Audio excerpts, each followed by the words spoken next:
Srimataji, what is Sahaja Yoga? Sahaja, Saha means with, Ja means born. So it is born with you the right to become united, which is the yoga, with the divine. And this Sahaja Yoga is something that everybody can have, is it? Is something everybody can practice? Of course. And how does this connection with the divine take place? We have within ourselves this power in the triangular bone, which is called as sacrum, meaning sacred, which when awakened sprouts like a primule in a seed and rises through 6 subtle centers, opens out the last center and gets connected with the divine, which is a subtle energy all around us, which organizes us, which nourishes us, does all the living work. Above all, it loves us. Does this mean, Srimataji, that people who have not had the ability to practice Sahaja Yoga are not connected with the divine? Most of them are not. And if some of them are, they don't know all about it. So this is an extra force that is available to human beings to develop themselves in this world. Of course. This is the last breakthrough of our evolution, where you have to get connected with the divine, you have to feel it on your central nervous system, and that's how you get your self-realization. Do I perceive here that this is a way of balancing oneself, of keeping in such a way, of living one's life in such a way that one is not unbalanced in one's view of what is going on around us? Yes, we have 2 sides in our system of autonomous nervous system, left and right, which we call as left and right sympathetic nervous system. The left side caters for our emotions, for our past, our desires. The right side caters for our action, physical and mental. If you indulge into one too much and go too far with it, you develop an imbalance within yourself. In the center lies the third power, which we call as parasympathetic nervous system. This is the channel which is the central path of ascent. When the Kundalini rises through it, it brings you in the balance because it rises in the center of the system. So this is the minimum that happens, that you develop your balance. So how does one actually achieve this balance? It just happens spontaneously. In other words, there's no physical requirement on an individual? Not at all, not at all. It's a evolutionary step, as I told you. In our evolution, we have developed a balance. We can stand on our 2 legs. Animals cannot. In the same way, you develop this special balance between your emotions and your actions in a very proper way. You speak as though this is some sort of evolutionary step. Yes, it is. It is the last breakthrough, that you have to become the spirit now. And this has to be achieved, which can be achieved only through a living process, because we have become human beings through a living process, and that living process has to act within us. This sounds as though it is rather a significant time then in the history of humanity. Very much. In the history of humanity, in the history of evolution, in the history of spirituality is the most important time, because here where you will get whatever has been promised to you so far. So it's no accident then that Sahaja Yoga has appeared in the world at this time? No, not at all, not at all. It's all predicted thousands of years back in India, and later on by many saints. Even William Blake has predicted it. Srimataji, you went to Russia last year, and I believe the reception you got was most surprising. Yes. I was myself surprised, because thousands of people came, and very sensible, well educated, people came and they all settled down, thousands. I didn't know how to cope with that number because there were so many. And even the members of the Supreme Council, the government, they came in. That I could only say that in the so-called free societies, we waste too much time experimenting with our freedom and indulge too much into the politics, which is a waste thing, I think, then economics, all these things. While the people there didn't have any such chances. So they put their energies to something that was higher than that. They diverted it. And they were very knowledgeable. They knew a lot about seeking, they knew a lot about Kundalini, and as if they were just waiting for me. It was very remarkable.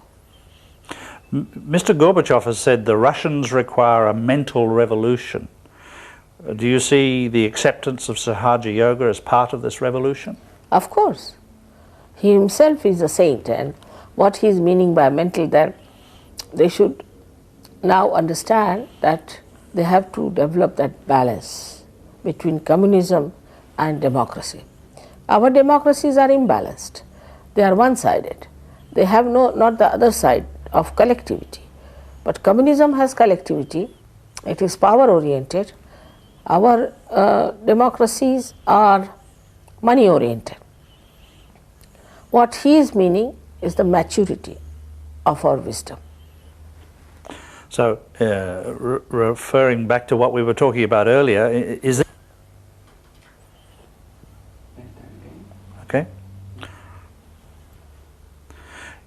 As we were talking about earlier about bringing the human body into balance, could we say then that Mr. Gorbachev is bringing the whole Eastern Bloc into balance? Yes. Yes, they had gone too much on one side, and he is trying to bring them in the center. You mentioned that you went to an Eastern Bloc conference last year, and I believe you gave many influential people realization. Is it true that you believe that this was instrumental in helping the overthrow of oppressive communism?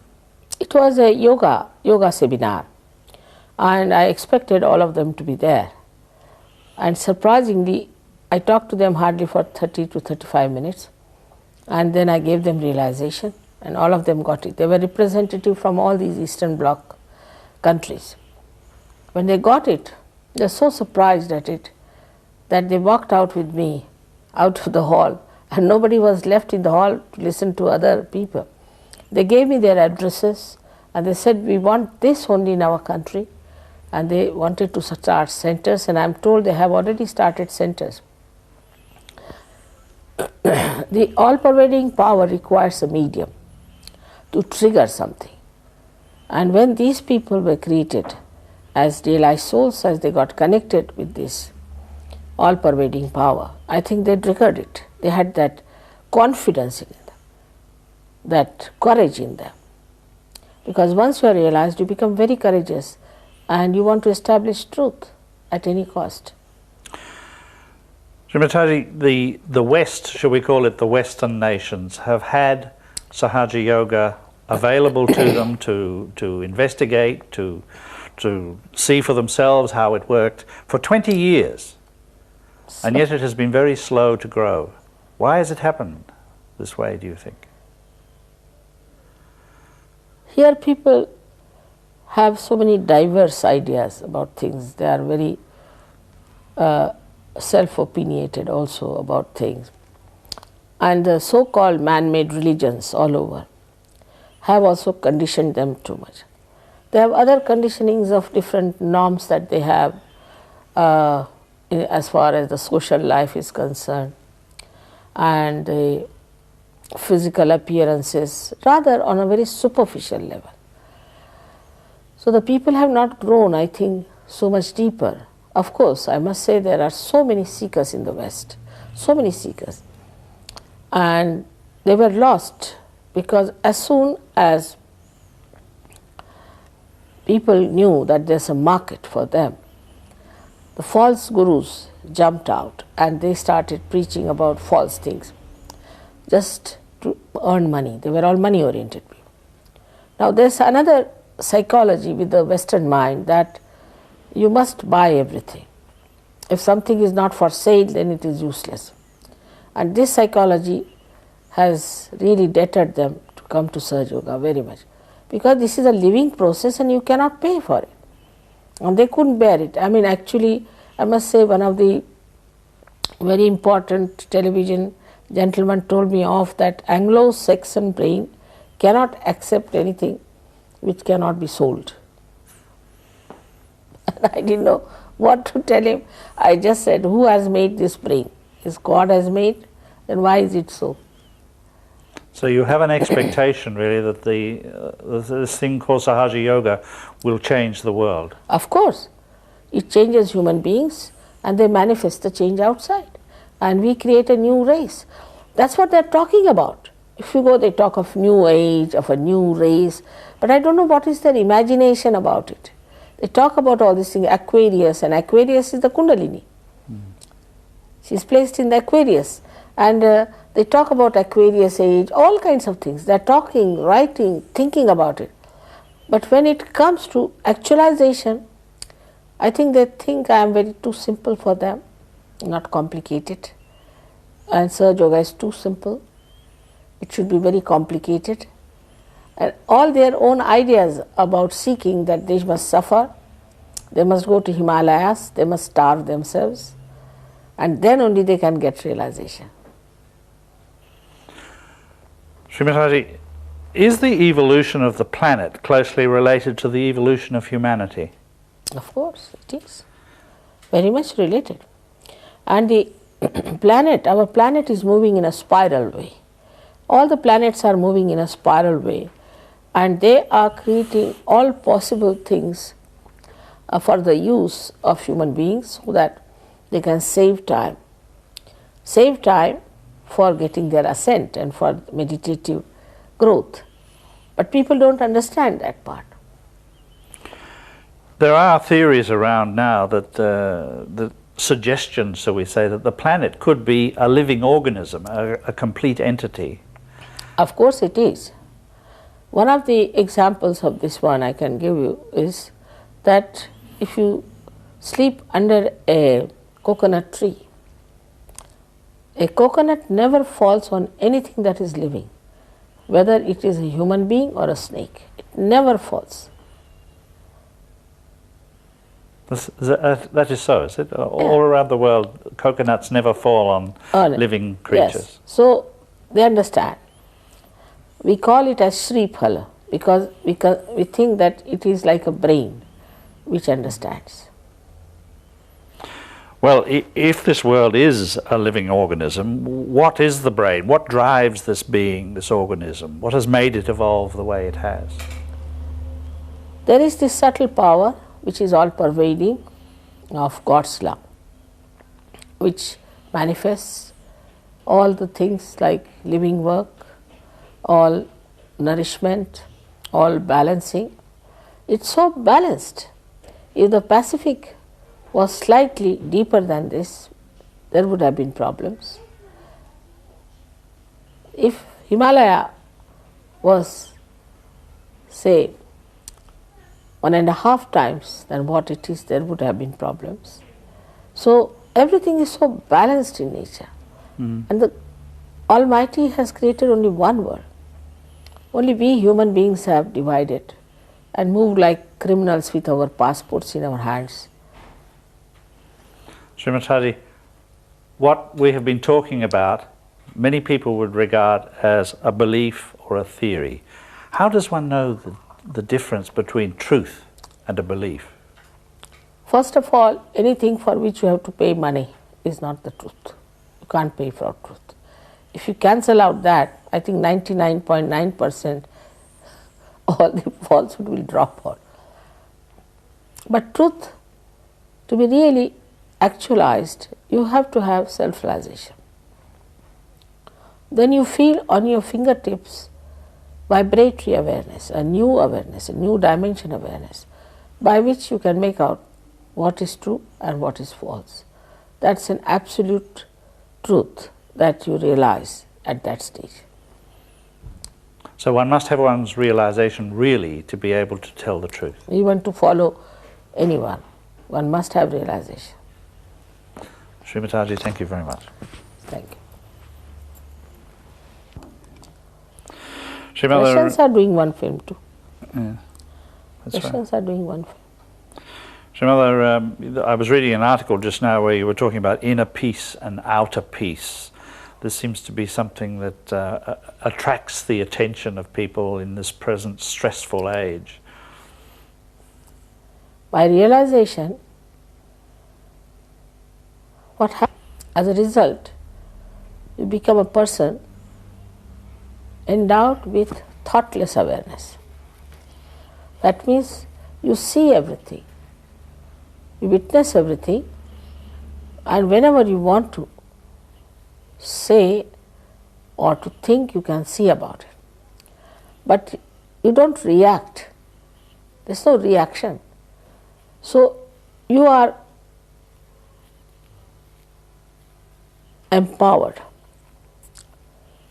to see it in such a manner that there need not be any thought, just the whole creation acts on you.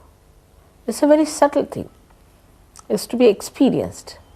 And that is the point where we realize that we are the source of peace. And that's how our inner peace is established.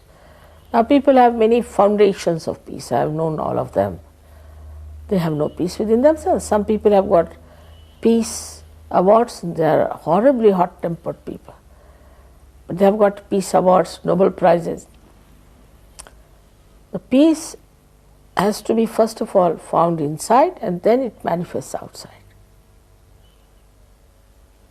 Shri Mother, another question we wanted to ask you is because of this rather useful way you use your hands to describe the movement of the chakra when they part.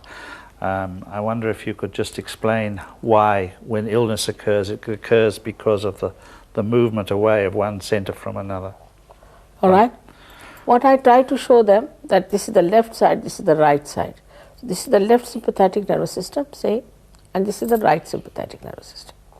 And really spinal cord looks like this. And inside here is the spinal cord, which has the centers in it, the subtle centers. Now, when you start using the energy of these centers, say too much on the right, and it starts moving more towards the right, and there's a constriction, and the power becomes less because you are exhausting, going more towards the right side. Suddenly something happens, and from the left, if there's a jerk, then the connection is completely broken. This is on its own, it starts working on its own. That's we can say that this has become malignant. I have no relationship with the whole to have the proportionate growth. So if the nose starts developing, it can cover your eyes, can cover your mouth, everything. This is how a cancer is set in. Or any other disease. So many psychosomatic diseases are nothing but somatic is from the right side, and when the psyche gives in, then it becomes a psychosomatic disease. There are so many diseases which are more psychosomatic than physical, and these we call them as incurable, can be easily cured by Kundalini awakening, because when Kundalini passes through this, she just integrates them. For example, she is going like this, then she goes into this, integrates them, just like she strings them like pearls. And so they are brought down, and also she nourishes that center. That's how people get cured, automatically, by themselves, by their own power. Another one? Shri Mataji, you ready? Yeah. Shri Mataji, do you want to speak to the ABC in Adelaide this afternoon, or would you rather that I rang them and said, you're too busy? No. It's abrupt. Yes, there have been a lot of problems there. abrupt and also very flippant type of thing. It's not going to help. They So said they very wanted deep. to talk to you about false gurus and okay. Another few seconds of talking? A few seconds. What? Just do you want? Anything, about anything. All right. They've been having a little trouble this morning. You know, we have banners to put up announcing your program tonight, and we had them on various bridges, and they kept chasing them away. But we finally found a place where they've allowed them to stay. Another few seconds. Another piece? Yeah, another few. They must be busy with the elections now. Oh yes, it's all They very want important. to reserve places for elections. Yes. If it was for the election, it would be able to go up anywhere. But if it's anything else, they're not so happy. That shows the attention. Enough?